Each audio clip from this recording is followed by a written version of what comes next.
नमस्कार दोस्तों, एक बार फिर से स्वागत है आपके अपने YouTube चैनल अध्यात्म टीवी पर। कोजागरी व्रत पश्चिम बंगाल, ओडिशा तथा असम में मनाए जाने वाले प्रमुख त्योहारों में से एक है। इस दिन देवी लक्ष्मी की विशेष पूजा आराधना की जाती है। कोजागरी व्रत कथा के अनुसार आश्विन पूर्णिमा की रात्रि में माता लक्ष्मी संसार में भ्रमण हेतु निकलती हैं तथा जो भी भक्त उन्हें जागता हुआ मिलता है, देवी माँ उसको धन धान्य से संपन्न कर देती हैं। इस व्रत को कोजागरी पूजा, बंगाली लक्ष्मी पूजा आदि नामों से भी जाना जाता है। कोजागरी पूर्णिमा पूजा के दिन ही शरद पूर्णिमा भी मनाते हैं। धार्मिक मान्यताओं के अनुसार ऐसा माना गया है कि इस दिन देवी माता लक्ष्मी अपने भक्तों के घर जाती हैं। क्या आप जानते हैं माता लक्ष्मी के 8 स्वरूप हैं? इनमें से किसी भी स्वरूप का ध्यान करने से माता लक्ष्मी जी प्रसन्न होती हैं और माता का आशीर्वाद प्राप्त होता है। देवी लक्ष्मी के 8 स्वरूप इस प्रकार हैं: धन लक्ष्मी, धन्य लक्ष्मी, राजलक्ष्मी, वैभव लक्ष्मी, ऐश्वर्य लक्ष्मी, संतान लक्ष्मी, कमला लक्ष्मी और विजय लक्ष्मी हैं। इस दिन विशेष तौर पर खीर बनाई जाती है।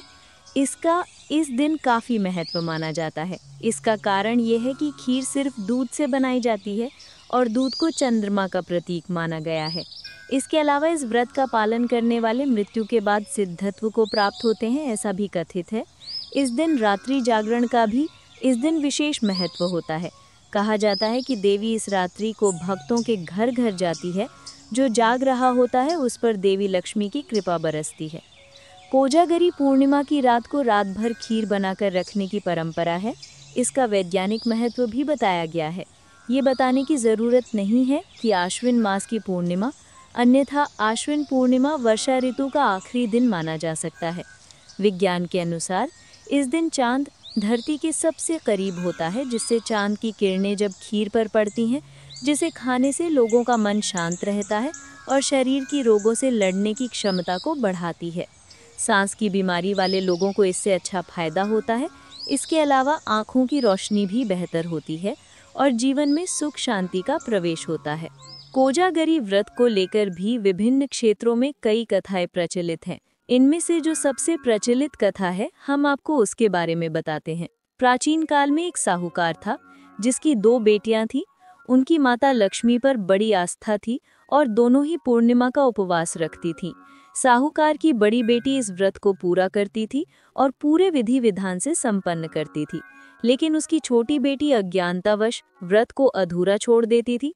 व्रत को अधूरा छोड़ने के कारण देवी लक्ष्मी उससे रुष्ट हो गई, जिससे साहूकार की छोटी बेटी के पुत्रों की मृत्यु होने लगी। जब भी वो किसी बच्चे को जन्म देती, उसके कुछ ही देर बाद उसके बेटे की मृत्यु हो जाती थी। साहूकार की छोटी बेटी इससे काफी परेशान हो गई और उसने एक ऋषि को अपनी इस परेशानी के बारे में बताया। ऋषि साहूकार की छोटी बेटी को देखकर सारा माजरा समझ गए थे। उन्होंने साहूकार की छोटी बेटी को उसकी गलती के बारे में बताया कि वो पूर्णिमा के व्रत को अधूरा छोड़ देती है और पूर्ण विधि विधान से उस व्रत को नहीं करती है। उन्होंने साहूकार की बेटी को कहा कि अगर तुम पूर्णिमा का व्रत विधि पूर्वक पूर्ण करती हो तो तुम्हारी संतान जीवित रह सकती है। ऋषि के सलाह के बाद उसने पूर्णिमा का व्रत विधि विधान से पूरा किया, जिसके फलस्वरूप उसे संतान की प्राप्ति हुई, लेकिन कुछ दिनों बाद उसकी भी मौत हो गई। वो परेशान हो गई। तब उसे अपनी बड़ी बहन की याद आई। उसने लड़के को एक छोटी चौकी के आकार का लकड़ी पर लिटा दिया और उस पर कपड़ा ढंक दिया। उसके बाद वो अपनी बड़ी बहन को बुलाकर लाई और बहन को उसी पर बैठने का इशारा किया। बड़ी बहन इस बात से अनजान थी कि वहां पर उस बच्चे की लाश पड़ी हुई है। वो जैसे ही उस पीढ़ा पर बैठने लगी, उसके लहंगा बच्चे को छू गया और बच्चा अचानक से जीवित हो उठा और रोने लगा।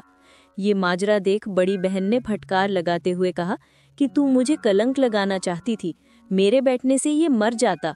बड़ी बहन की बात सुनकर छोटी बहन ने विनम्र भाव से कहा कि ये पहले ही मर चुका था, तेरे तप और पुण्य से ही ये जीवित हुआ है। तुझ पर माता लक्ष्मी की असीम कृपा है। इस घटना के बाद साहूकार ने नगर में पूर्णिमा का पूरा व्रत करने का ढिंडोरा पिटवा दिया। तभी से इस दिन को उत्सव के रूप में मनाया जाता है। देवी लक्ष्मी की पूजा की जाने लगी। कोजागरी पूजा का उल्लेख नारद पुराण में है। इसमें इस व्रत की पूजा विधि को भी बताया गया है। इसके अनुसार आश्विन मास की पूर्णिमा के दिन की जाने वाली इस पूजा में पीतल, चांदी, तांबे या सोने से बनी देवी लक्ष्मी की प्रतिमा की पूजा की जाती है। सबसे पहले इस मूर्ति को कपड़े से ढक दिया जाता है। कोजागरी लक्ष्मी पूजा व्रत के लिए देवी की पूजा सामान्य तरीके से करनी चाहिए। इसके बाद रात को चंद्रोदय के बाद विशेष रूप से पूजा की जाती है। रात को आपको मुख्य रूप से खीर बनाना चाहिए और अगर घर में चांदी का पात्र है तो उसमें खीर चांद निकलते ही खुले आसमान के नीचे रखना चाहिए। अगर चांदी का पात्र ना हो तो सामान्य बर्तन का भी इस्तेमाल कर सकते हैं। इसके बाद रात में देवी लक्ष्मी के सामने घी के 100 दीपक जला दें। साथ ही माँ लक्ष्मी के मंत्र आरती के साथ विधिवत पूजन करना चाहिए। कुछ समय बाद चांद की रोशनी में रखी हुई खीर का देवी लक्ष्मी को भोग लगाना चाहिए। अगले दिन देवी लक्ष्मी की पूजा कर खोलना चाहिए। लक्ष्मी जी की आरती। ओम जय लक्ष्मी माता, तुमको निस दिन सेवत, मैया जी को निस दिन सेवत, हर विष्णु विधाता। ओम जय लक्ष्मी माता। उमा रमा ब्रह्माणी, तुम ही जगमाता, उमैया तुम ही जगमाता। सूर्य चंद्रमा ध्यावत, नारद ऋषि गाता। ओम जय लक्ष्मी माता।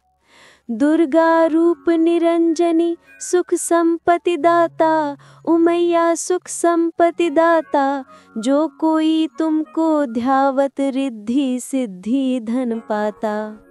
ओम जय लक्ष्मी माता।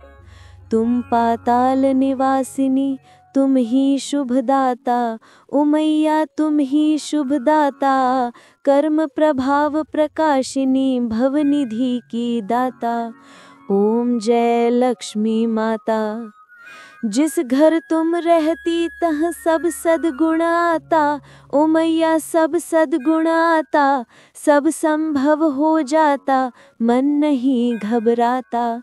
ओम जय लक्ष्मी माता। तुम बिन यज्ञ न होता, वस्त्र न कोई पाता, उमैया वस्त्र न पाता। खान पान का वैभव सब तुमसे आता। ओम जय लक्ष्मी माता। शुभ गुण मंदिर सुंदर, क्षीरोधि जाता, उमैया क्षीरोधि जाता। रत्ना चतुर्दश तुम बिन कोई नहीं पाता। ओम जय लक्ष्मी माता। धूप दीप फल मेवा माँ स्वीकार करो, मैया माँ स्वीकार करो। ज्ञान प्रकाश करो माँ, मोह अज्ञान हरो। ओम जय लक्ष्मी माता।